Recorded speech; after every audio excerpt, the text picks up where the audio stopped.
The MSM silence over Keir Starmer and his big secret grows by the day. Now, can you believe after the way that they hounded Boris Johnson over his personal life, hounded Boris Johnson's ex-wife, hounded Boris Johnson's current wife, that they seem to be taking, all of our major journalists seem to be taking a complete hands-off approach to the current leader of the country. Now, they want us to forget that Keir Starmer put his personal life right at the heart of his justification for taking money to attend Taylor Swift concerts, for taking money for posh accommodation in Covent Garden. But there are some people who are prepared to talk about this story. And the first to break it was the Bombshells podcast. And we have, of course, Fleur Elizabeth and Amy Jemima with us today. And it was during this interview with Guido Fawkes' boss, Paul Staines, that the information started to seep into the public domain. So we'll get their reaction and hear what they know in just a moment. But first, this is from the Bombshells podcast. During the election campaign, you were hinting a bit about, Guido was hinting a bit about Keir Starmer's personal life, but... We never got the story to fly. Well, no, more that...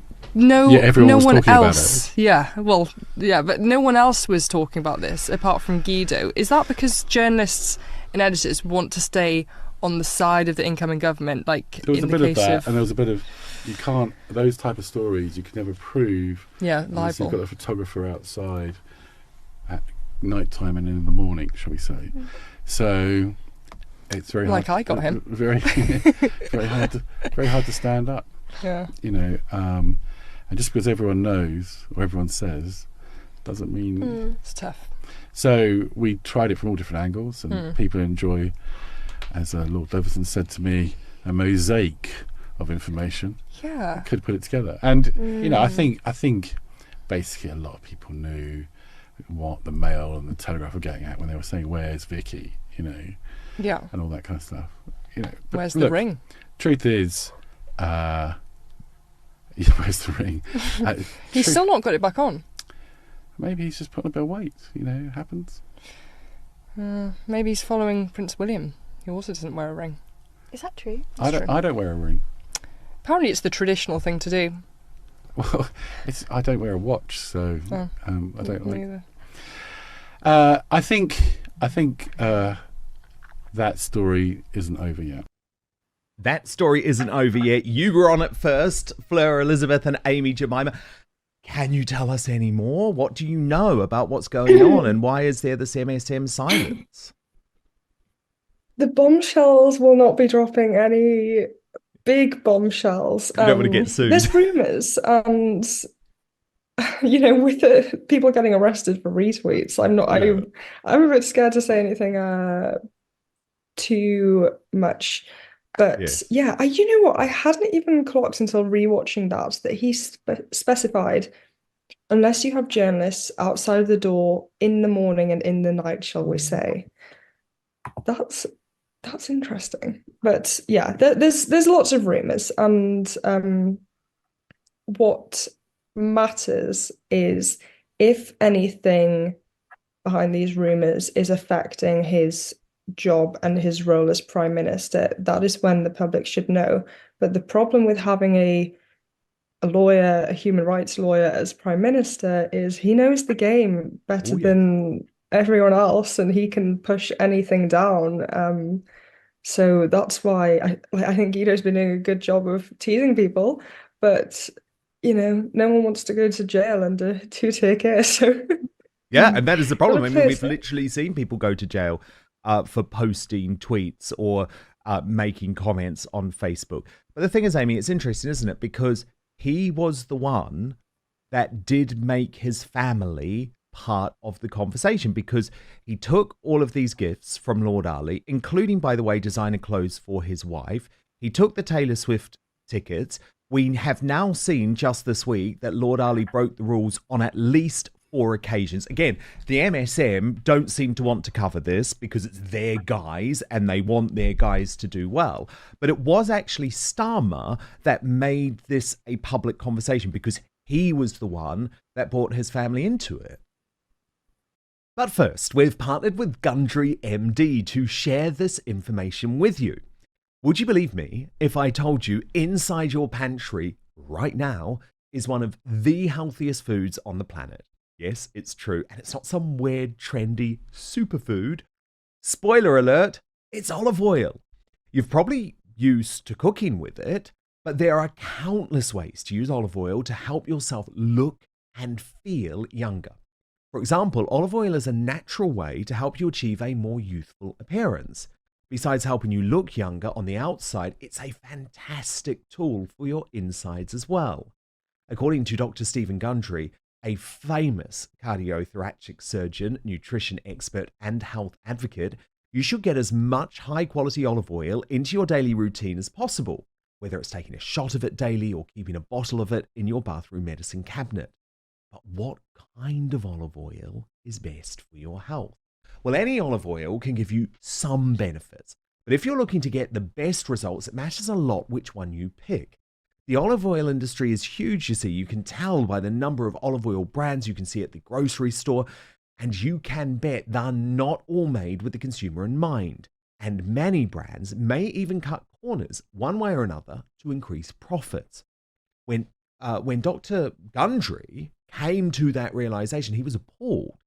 But some olive oils are so powerful, it may only take a few tablespoons a week to see these incredible health benefits. So how can you tell between an olive oil that can be a health booster and which one isn't up to par? Well, in an effort to answer that question, Dr. Gundry has decided to take a stand and release his personal research and findings. This video has gone viral since its release, and it's important you see it so you can start benefiting immediately. So you can watch the video right now by going to getolive1.com/outspoken, or you can just click on the link in the description box below. So that's getolive1.com/outspoken, or you can just click in the description box below on the link.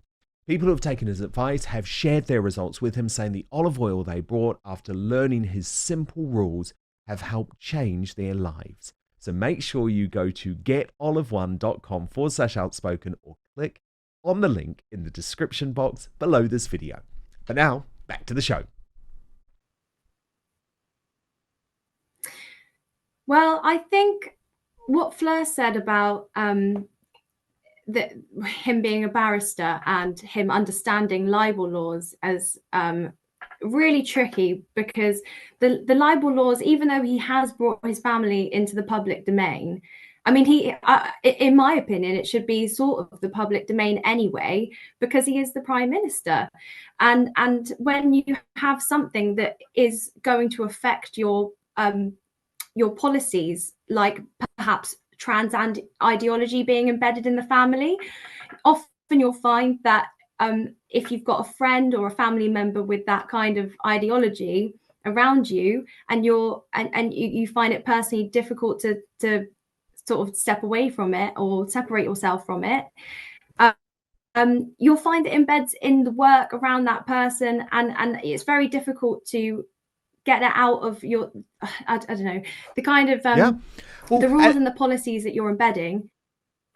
Of course. And I mean, again, there's rank hypocrisy on this from the left, because the left certainly believe that when it comes to their enemies, so Boris Johnson in the UK and Donald Trump in the US, that every single part of their private life is completely relevant. And so for me, a lot of this is about hypocrisy. If we had a rule that the private lives of politicians and public figures were off limits altogether, okay, maybe I'd accept that. But we don't. We can't have a mainstream media that only targets right-wing politicians because of their personal life. The thing that I find so shocking too, though, is that it's like an inside joke. All of Westminster are talking about it, and I find it really unsavory. I mean, I'm certainly an outsider. I don't want to be part of the Westminster elite, but I find it really disturbing that they all joke about something and the public don't know. And it got to the point where Starmer even made a joke about it, referring to temptations during PMQs. Watch this. Prime Minister. Well, I'm not sure just at the moment going to something that's labelled Temptations is quite where I need to go. Now, to me, Fleur, Oh, I'm wow. like, that is such front to think that you are so protected that no one is going to come to you, that you are going to joke about temptations in PMQs when there are all of these rumours. And we saw it earlier from what Paul Steyn said to me about the shape of Keir Starmer's family and all of that. I couldn't believe it. And again, it was only me and GB News that even covered that answer. The rest of the mainstream media just didn't even talk about that answer whatsoever. Yeah, I didn't register that either. I thought he was talking about the band, the Temptations, but that just shows Well, where the my thing mind is, goes. The thing is, Dawn Butler was talking about the fact that that a Temptations tribute band were Right, going okay. to be playing at a Black History Month event.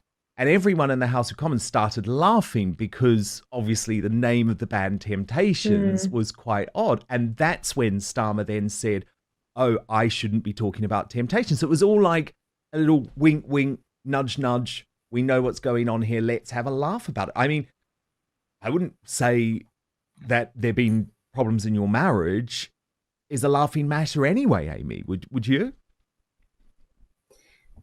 No, and I think it's definitely in the public interest. I do find it a little bit disturbing that so many people do know, like Guido said himself, it's an open secret, and Isabel Oakeshott's discussed this as being quite a broadly known thing. Yes. So, and how is it not in the public interest to know something like this and what possibly could be informing policies?